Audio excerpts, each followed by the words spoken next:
President Trump says if credit card companies don't lower their interest rates to 10% by next week, they'll be violating the law. On Friday, the president posted on Truth Social that he was calling for a one-year cap on rates, saying that the public has been ripped off by credit card companies. It's unclear what laws they would be violating if they don't comply.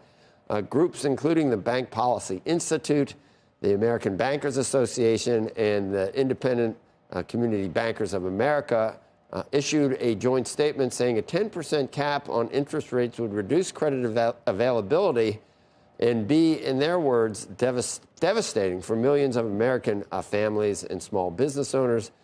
Because they're not going to give them. Well, this is something I've never really understood. How do credit card...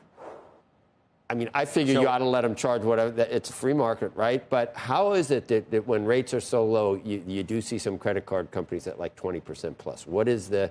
Is it because of the risk you're taking on in certain parts of the population or something? So I was on the phone with a bunch of bankers over the weekend who were basically not just mad, just flipping out of their minds, frankly. Yeah. And they were flipping out of their minds, I believe. And the argument they were making is, if you don't want credit in America, if you want us to shut down, millions of people's credit cards, because that's what we will have to do to make the economics of these businesses work, that would be the outcome. But I don't know if that's true.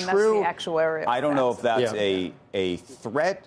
I can't tell you about the actual math. I do think that what's happened to the business, from what I've told, is because there are so many services that are now been layered on top of credit cards, that the only way for them to obviously make money, really, is to actually charge what might be described as usury rates or not, whatever you... What kind of services? I mean, there's all of the... I mean, some cards have loyalty points, some cards don't. Some cards have insurance on the product, some cards don't. But there's all sorts of things now that are embedded in your credit card that go far beyond strictly just buying and selling products.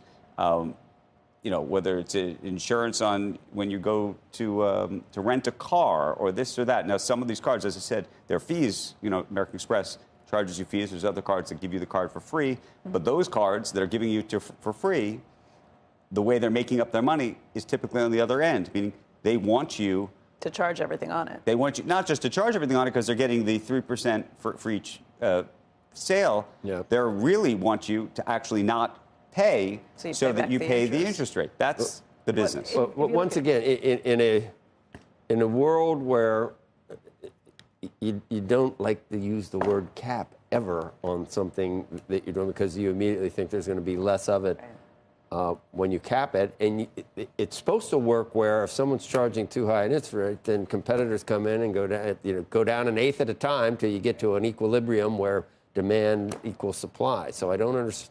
But once again, is Elizabeth Warren going go President Trump again? Are they on the same side of Probably. At Capital One, you look at the declines there, 10%. You're going to figure out who this will be reflected and who relies on their business on people who are less likely to pay it back and therefore have to charge higher rates on some of these things too, and where it's such a big part of their business. Right.